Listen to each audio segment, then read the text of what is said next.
नमस्ते, आप सभी का स्वागत है। मैं हूं शिवम। क्या सरकार ने सैनिकों का सौदा करने की भी ठान ली है? सरकार ने एक और सौदा किया है जिसके बारे में मैं आपको बताऊंगा। और जब दुनिया भर में जंगें चल रही हैं तो ये सौदा क्यों खतरनाक है ये आपको जानना चाहिए। ये भव्य इमारत देखिए, जानते हैं क्या है, कहाँ है, किसकी है? आपको बताते हैं। आंध्र प्रदेश समंदर का किनारा और एक बड़ा सा बंदरगाह है कृष्णापट्टनम पोर्ट। भारत के सबसे बड़े प्राइवेट डीप वाटर पोर्ट्स में से एक है। इसके मालिक हैं गौतम अडानी। लेकिन पोर्ट के सौदे की बात मैं आज नहीं कर रहा हूं आपसे। उस पोर्ट के ठीक पास में कुछ दूरी पर एक स्कूल है जिसके गेट पर लिखा हुआ है सैनिक स्कूल। थोड़ी हैरानी हुई आपको? नहीं हुई? आगे सुनिए, होगी। अडानी का स्कूल, इंडियन आर्मी का नाम। ये कोइंसिडेंस नहीं है, ये एक डॉक्यूमेंटेड फैक्ट है। अडानी कम्युनिटी एम्पावरमेंट फाउंडेशन की अडानी वर्ल्ड स्कूल, नेल्लोर, आंध्र प्रदेश, जो कृष्णापट्टनम पोर्ट के ठीक पास में है, उसको मिनिस्ट्री ऑफ डिफेंस ने PPP सैनिक स्कूल का दर्जा दिया। 2024 में ये रिपोर्ट आई, तब लोगों ने इस पर बहुत ध्यान नहीं दिया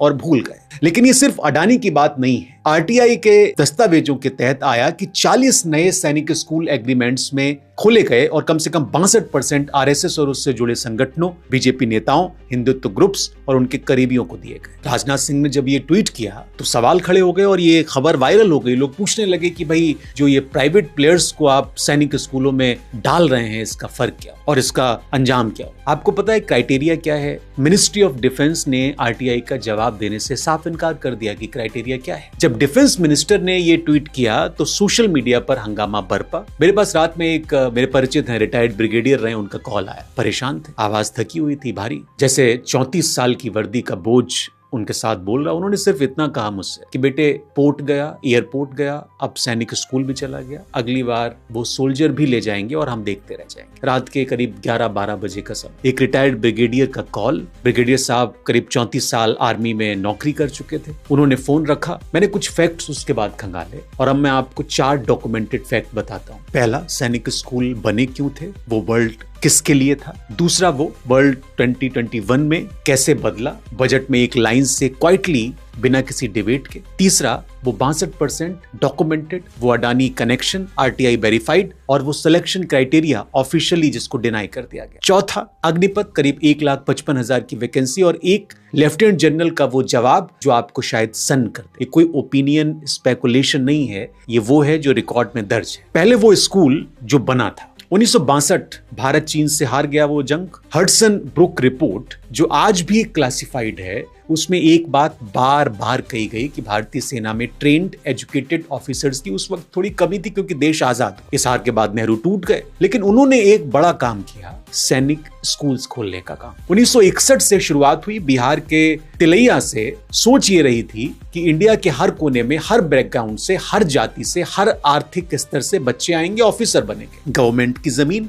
गवर्नमेंट का पैसा, 25 से 30% सीट स्कॉलरशिप, ताकि एक किसान का बेटा फील्ड मार्शल बन सके। इसका नतीजा क्या हुआ? इसका नतीजा ये हुआ कि 71 की जीत, 93,000 पाकिस्तानी सोल्जर्स ने सरेंडर किया। उस आर्मी में सैनिक स्कूल के ऑफिसर थे। कारगिल, उन पहाड़ों पर जो जाने गई, उनमें सैनिक स्कूल के ग्रेजुएट थे। वो स्कूल सिर्फ स्कूल नहीं था, वो इंडिया का सबसे ताकतवर सोशल मोबिलिटी मशीन था, जहां बैकग्राउंड नहीं, काबिलियत मायने रखती। 33 स्कूल्स पूरे देश में और उसकी एनुअल फीस करीब 1 से 1.5 लाख, गवर्नमेंट सब्सिडी के साथ। स्कॉलरशिप स्टूडेंट जो थे रफली 25 से 30% हुआ करते थे उसमें। और उसके बाद फरवरी 2021 आया, मोदी जी की सरकार थी। फिनांस मिनिस्टर निर्मला सीतारमण ने बजट स्पीच दी और उसमें एक लाइन उन्होंने कही, मैं कोट कर रहा हूं। उन्होंने कहा कि we will partner with states, NGOs and private sector to set up 100 new Sainik schools. 100 नए सैनिक स्कूल्स। सुनने में एक हिस्टोरिक लाइन लगी, लेकिन वो लाइन जो बजट स्पीच में थी, उसमें एक वर्ड था जो सब कुछ बदल देता है, और वो वर्ड था प्राइवेट सेक्टर। पहली बार सैनिक स्कूल्स के नाम पर प्राइवेट मैनेजमेंट, पहली बार इंडिया की सबसे ताकतवर मिलिट्री पाइपलाइन मार्केट। और अब सबसे shocking,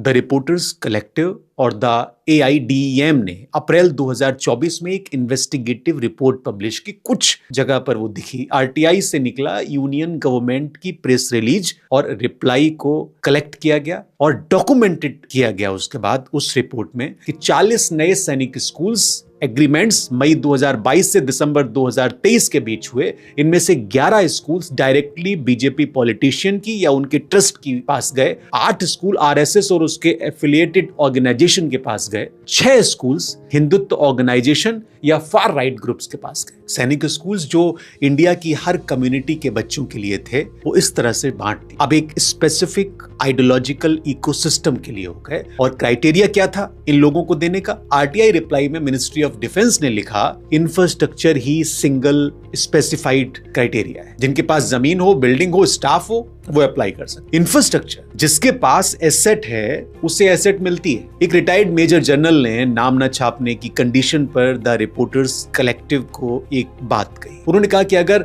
majority ownership BJP related individuals या ऑर्गेनाइजेशंस के हाथ में है तो वो वाइस है, उस एजुकेशन को इफेक्ट करेगा और वो एजुकेशन इंडिया की आर्मी को प्रभावित करे। ये मेरा ओपिनियन नहीं है, ये मैं नहीं कह रहा हूं, ये एक मेजर जनरल का ओपिनियन है जो पब्लिश हुआ रिकॉर्ड में। क्या तमाशा है? अडानी को पहले मिला कृष्णपट्टनम पोर्ट, उसके बाद सरकार ने उनको दिया मुंबई एयरपोर्ट और उसके बाद अडानी डिफेंस एंड एरोस्पेस उनको मिल गया। और अब जो ताजा खबर है वो ये कि सैनिक स्कूल भी उनको मिल गया। पोर्ट्स इंडिया का समुद्री गेटवे होता है, एयरपोर्ट इंडिया का हवाई गेटवे होता है। डिफेंस कंपनीज इंडिया के हथियार बनाती हैं और सैनिक स्कूल्स इंडिया के फ्यूचर ऑफिसर्स बनाती हैं आर्मी के। एक बिजनेसमैन जिसकी कंपनीज इंडिया के ports, airport, road, power, defence, media सब हैंडल करती हैं, अब उसकी रीच उन बच्चों तक है जो कल इंडिया की आर्मी में होंगे। मिनिस्ट्री ऑफ डिफेंस ने सिलेक्शन क्राइटेरिया पर आरटीआई का जवाब देने से इनकार कर दिया। कुछ टूटे-फूटे जानकारी थी। जब क्राइटेरिया कॉन्फिडेंशियल हो, जब फाउंडेशन जवाब न दे, जब मिनिस्ट्री आरटीआई डिनाई करे, सवाल लेजिटिमेटली पूछे जाने चाहिए। जून 14, 2022 की तारीख है। मिनिस्ट्री ऑफ डिफेंस ने एक नोटिफिकेशन जारी की। नोटिफिकेशन अग्निपथ को लेकर थी। सोल्जर्स रिक्रूट होंगे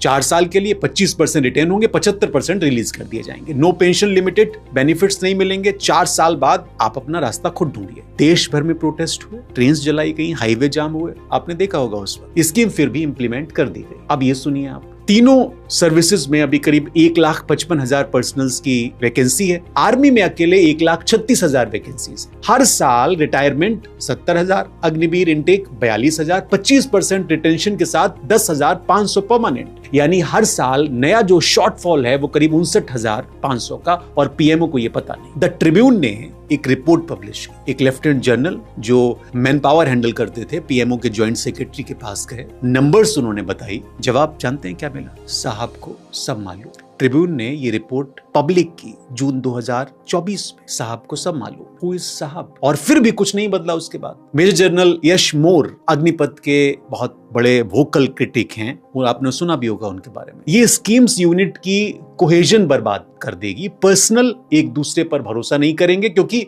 कंपटीशन होगी रिटेन होने की। द प्रिंट ने 2024 में उनकी प्रतिक्रिया को पब्लिश किया। कोहेजन के बिना यूनिट लड़ती नहीं है। यूनिट नहीं लड़ती तो वॉर नहीं जीती जाती। अब हम एक पैटर्न या क्रोनोलॉजी आपको बताते हैं। 2021 में बजट में PPP सैनिक स्कूल्स अनाउंस किए गए क्वाइटली। कोई पब्लिक डिबेट हुई? बिल्कुल भी नहीं। नो पार्लियामेंट्री कंसल्टेशन, थोड़ा बहुत हुआ। 2022 में अग्निपथ लॉन्च कर दी गई। नेशन वाइड प्रोटेस्ट हुए, स्कीम इंप्लीमेंट हुई। 22 से 24 में 40 सैनिक school agreements, 65% politically aligned. Adani foundation बिना क्राइटेरिया बताए उनको दे दिया गया। 26 में आर्मी में 1,55,000 वैकेंसीज पता चली। ये कोइंसिडेंस नहीं है बिल्कुल भी, ये एक पैटर्न है जिसकी मैं बात कर। क्या ये मिलिट्री इकोसिस्टम का सिस्टमिक ट्रांसफॉर्मेशन हो रहा है इस देश में? एजुकेशन प्राइवेट सर्विस कॉन्ट्रैक्ट पे अकाउंटेबिलिटी है नहीं, तो यहां पर फेयर रहना बहुत जरूरी। गवर्नमेंट का आर्गुमेंट है कि PPP से रीच बढ़ेगी, अग्निपथ से यंग टेक सेवी आर्मी बनेगी, और 24 में अग्निपथ के लिए 12.8 लाख एप्लीकेशंस आई 40,000 वैकेंसीज के लिए। ये आर्गुमेंट कंप्लीटली गलत नहीं है, लेकिन जब फीस रेगुलेट नहीं है, स्कॉलरशिप मैंडेटरी नहीं है, जब क्वालिटी मॉनिटरिंग वीक है, जब सिलेक्शन क्राइटेरिया आरटीआई में क्लासिफाइड नहीं है, इंटेंट अच्छा हो सकता है, एग्जीक्यूशन सवालों के घेरे में। और सवाल पूछना देशद्रोह तो नहीं है, लोकतंत्र है। अरे किसी और का आप छोड़िए, इजराइल से तो सरकार की अच्छी चलती है ना, वहां ही देख लीजिए। वहां टेलपॉइट प्रोग्राम है, gifted students, military plus academic training,